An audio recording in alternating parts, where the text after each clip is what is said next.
ആഗ്രഹിക്കുന്നു. Thank you. ബാക്കി we are open to the questions.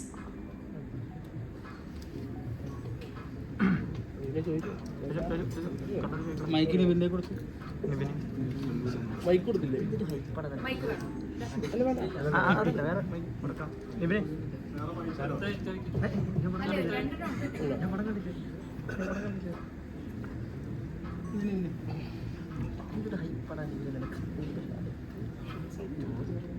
My question is to the director.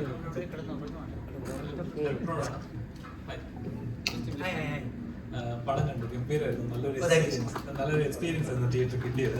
അപ്പം ഇപ്പോൾ already നമ്മളിപ്പോൾ മലയാള സിനിമ വേറെ ഫേസിലൂടെയാണ് പൊയ്ക്കൊണ്ടിരിക്കുന്നത്. ശരിക്കും പറഞ്ഞാൽ ഒരു പുതിയൊരു എക്സ്പീരിയൻസ് അല്ലെങ്കിൽ ഒരു എക്സ്പെരിമെന്റൽ ഫിലിം ചെയ്യണമെങ്കിൽ അത് മലയാളത്തിൽ ചെയ്യാം എന്നൊരു ധൈര്യത്തോടെ അതർ സ്റ്റേറ്റിൽ നിന്നും വരുന്നവർ റെക്കമെൻഡ് ചെയ്യുന്നുണ്ട് നമ്മുടെ ഇൻഡസ്ട്രിയെ. അപ്പം ഇത് ഇറങ്ങുന്ന സമയത്ത് ഇതിന്റെ ടീസർ ഇറങ്ങിയപ്പോൾ ഓരോ കഥകൾ കേൾക്കുന്നുണ്ട്. ഇതിങ്ങനെയായിരിക്കാം, അങ്ങനെയായിരിക്കാം. ട്രെയിലർ ഇറങ്ങിയപ്പോൾ വേറെ ഗ്രാഫ്, ഇതൊന്നും അല്ലാത്ത ലെവലിൽ സിനിമയിൽ പ്രേക്ഷകൻ എക്സ്പെക്ട് ചെയ്യാത്ത ലെവലിലുള്ള ട്രീറ്റ്മെന്റ് ചെയ്തിട്ടുണ്ട്. അതിന് first of all congratulations. Thank you so much.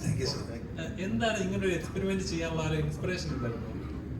അങ്ങനെയല്ല, എൻ്റെ പ്രീവിയസ് ഫിലിംസിൽ ഇതേപോലത്തെ ചെറിയ ചെറിയ അറ്റംപ്റ്റുകളുണ്ട്. അപ്പോൾ അത് ആൾക്കാരെ അക്സെപ്റ്റ് ചെയ്ത് വന്നിട്ട് എനിക്ക് തോന്നുന്നു അതിൻ്റെ ഒരു കോൺഫിഡൻസ് ആയിരിക്കും. അങ്ങനത്തെ ഒരു സാധനം ചെയ്താൽ അത് വർക്ക് ആവുമായിരിക്കും, ഓഡിയൻസിന് ഇഷ്ടപ്പെടും എന്നൊക്കെ തോന്നുന്നത്.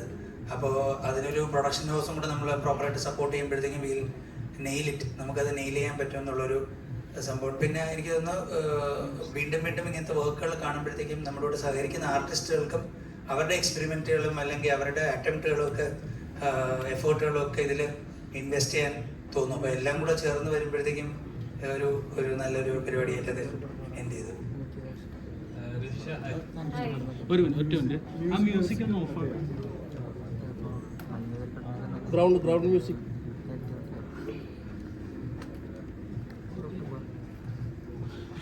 ആ മ്യൂസിക് ഒന്ന് ഓഫ് ആക്കാവോ എന്ന് ചോദിക്കും.